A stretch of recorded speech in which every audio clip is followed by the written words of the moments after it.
Welcome to Tony Johnson, the program today. Getting ready to fight Raphael Butler coming up on Bellator 148. Tony's actually just getting done with his workout. And one of the questions I was going to ask him about is in the past, he's had problems with his cardio. He hasn't looked very much in shape, but you actually just got done with a conditioning workout, right? Absolutely. It was, like you said, it was a big issue, man. And that's one thing I can fix is my conditioning, and I need to fix it. So I'm here, and I'm doing the work they need to do. I want these guys to know that I want this title. So it starts with me. I'm fixing it. So I'm ready. How much are you running? Are you riding a bike? What are you doing for your cardio? No, what I do is I have a guy named Omar, and I do his conditioning program. Right after that, we go run to the bridge, which is 5.6 miles. So we go. It's like 2.5 there, like 2.5. Well, 2.4 there. And I don't know. It's 5.6 miles. Okay. And so we do that right after the workout. Right after our legs are tired. So it's a mental thing. So like I said, my mile time used to be 10 minutes. Now he runs with me, make sure I'm getting it. So my mile time is down to 7.5, 8.5 minutes between those 5.6 miles. So I'm doing real good right now. And that's after a cardio workout. After a cardio workout. If you guys actually look at my Instagram, I did a cardio workout. He jumped on my back. I had to run with him on back for 3/4 of a mile. So I'm like, this dude's pushed me, breaking my limits, man. And I'm really figuring out how to work out now. My old coaches let me kind of coast. This guy does not let me coast, and he's one of those guys that he's in shape too. He does it with me. I gotta respect him. So that's I need that in my life, and I'm happy. I'm blessed. I have him here, and I'm ready. How long have you been with him? How long have you been using Omar? Actually, I was with him right before the walk-off fight, about two weeks before the walk-off fight, so I didn't have very much time to work with him. But now, I've been with him since April, so we've been on it, man. We've been on it since April. It's been a long time since you fought. April till January. That's a big gap. Right. That's 10 months. Why was it such a big gap in between fights? Man, I really don't know. I think just a bunch of fights fell through, and maybe the fans didn't want to see me, But like I said, that was an issue that was my cardio, and I wasn't able to push through that vocal fight. I wasn't able to do what I needed to do because it was my cardio was the issue. So I took it upon myself. I don't blame nobody but myself, and I fixed that problem. So now, like I said, I've been running, and that's been our program since April. So how's your weight? Because doing extra cardio for heavier guys tends to bring the weight down. And one of the things that you did have going for you was the fact that you were about 265, 270, and when you hit somebody, you hit them hard because you could put a lot of weight behind it. Right. My weight's about 260, so this is one of the first camps I won't have to cut weight. So I used to blow up at 320 pounds and cut weight. Bad in my heart, I decided not to do that anymore. Oh, you were that big? I was huge, man. I thought you were like, I seriously thought you were like 265, 270, and that's just kind of hovered. Well, wow. I haven't been 320 pounds for like 2 years, but I wasn't doing the right things. Right now I was walking around between like 290, and like I said, I didn't want to cut the weight. I wanted to just my camps consisted of me losing weight and not worrying about the opponent.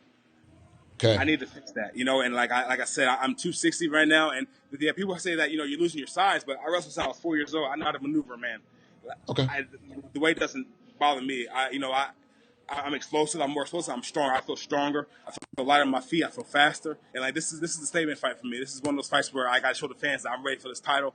And I'm not playing no games with anybody. This is my career. I got family to feed. I want this. I want a longevity in this career. And like I said, I'm just doing the things that it takes to fix. I'm doing things it takes to fix myself, which is my cardio. That's good, and it's tough. It's tough to take upon you as an athlete to admit publicly. You can do it privately in your own home, be like, I need to run more and go run. But to come up, publicly and be like, look, my cardio sucked. That's why the fans didn't want to see me fight. Now they're going to want to see me fight because I'm working on it because I put some time in. So let's talk about. I said Raphael earlier, but he's not Brazilian. It's Raphael Butler. It's just out of habit. I automatically turn all my R's to H's. And I apologize, Raphael, for screwing up your name. But what do you see him as an opponent? Like, how do you see him as an opponent when you're breaking him down? Well, I know he's a boxer, and here's the thing. Like, I wrestled since I was 4 years old, so there's nothing he can do. Like I said, my cardio was there, so I'm going to be able to do the things I want to do. Take him down if I get in trouble with my feet, and I'm going to be able to use my cardio as a weapon, which I've never been able to do that before. I think he's a great opponent, man. He's 9-1. He's a hunt for the title. But I just feel like I'm more hungry than he is. I felt like I have more to prove than he does. I feel like, like I have my fans that support me, my tight net fans, but I want more fans. I want Bellator behind me. I want everybody behind me. I want that push to get to the belt, man. Like, I don't care about Chet Congo. I don't care about Bobby Lashley. He's talking a lot of things. You know, he thinks he deserves a title shot, but he hadn't fought anybody. Let's be real. He hadn't fought anybody.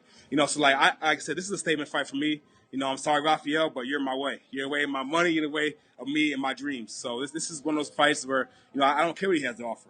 It's my fight. You go back and look at your record. He's 9-1. You're 9-2. Pretty close. You haven't lost since 2013.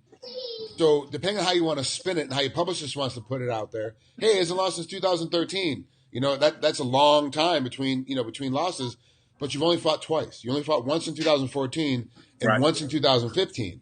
So it's actually only 3 fights ago was your last loss. So that loss, is it still kind of fresh in your mind? You know, that you're losing a split decision, you know, to Chris Ludkoff, is that still in your mind a little bit? You're like, wow, man.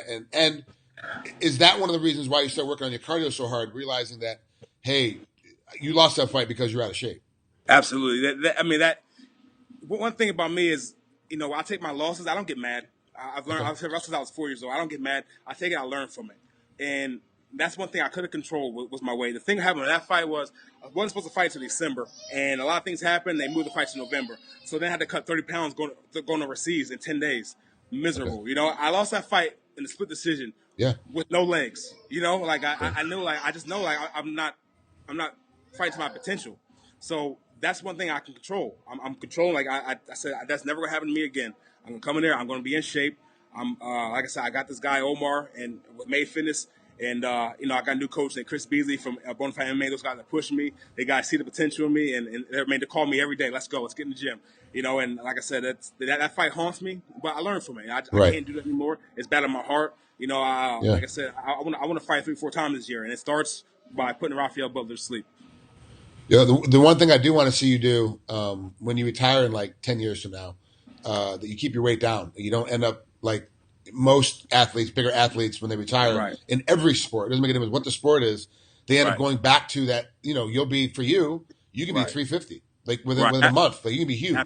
Absolutely. And that's bad for your daughter. That's bad for your family. That's bad for everybody because then you're out. Unless you want to put $1 million life insurance policy on yourself, and then it's okay. But one thing I did is the reason why I was gaining weight is because, you know, let's say I blew back up to 320, but I would extreme diet and then I binge, you know, so that was bad on me. So I figured out a way to enjoy life and still keep my weight down. Let's say if I want to eat something bad, I'll eat in the morning so I have all day burned off.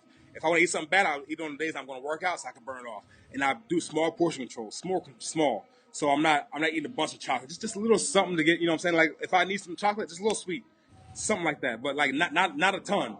If I don't eat McDonald's, but let's say if I want to go to McDonald's, I'll get like a small fry or something like that. Something where it's just where I can get that fix and not go crazy. And you know, like I said, it's just I've learned how to portion control and I've learned how to control my food. And you know that was a big. And I haven't been over 300 pounds in 2 years, which is a blessing. Good. So like I've got that under control. So that's one thing I just, like I said, my parents told me, like, you know, you can't be doing that. That's really bad in your heart. And like I have 3 beautiful daughters. I don't want to leave them before my time's up because of the issues I have. So yeah, that definitely was an issue, and I definitely fixed it. Well, Tony, I think this fight with Raphael Butler is really going to put you on the map. If you win it decisively and your cardio is a weapon now as opposed to with being a hindrance in your other fights, I think this will put you in a title hunt. We'll put you up on top. So I'm super excited to see that you've actually taken care of your cardio, and I can't wait to watch this fight. You know, this is going to be a great fight for you.